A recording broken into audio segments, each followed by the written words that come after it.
For 5 decades during the week of May 15th, Americans have honored police officers who have made the ultimate sacrifice. Tonight in Franklin, a show of blue lights to remember local fallen officers.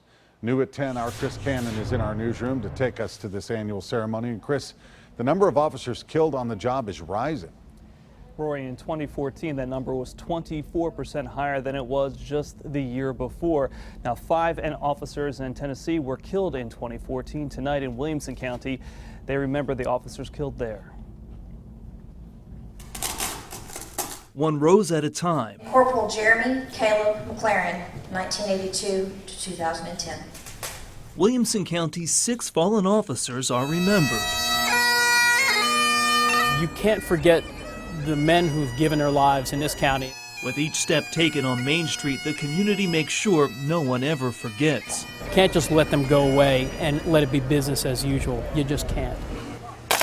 He was a sheriff in Williamson County and was killed in the line of duty in 1919. There's a rose on this wreath for Cheryl Hughes' great-great-grandfather.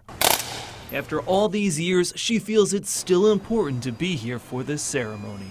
To honor peace officers every year because they do stand between us and danger on a daily basis, and sometimes we may not be aware of it. There are many police officers here, but there are just as many everyday citizens who came out to support their officers.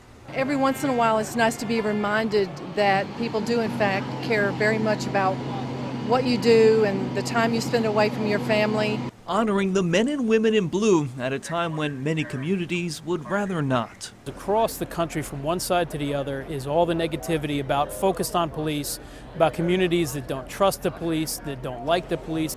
But on this night in Franklin, their service is remembered and their sacrifice not forgotten. And on average, one law enforcement officer is killed in the line of duty every 58 hours in the United States. 126 officers were killed just in 2014. The local Fraternal Order of Police organizes tonight's ceremony there, and police departments from across Williamson County took part in the event.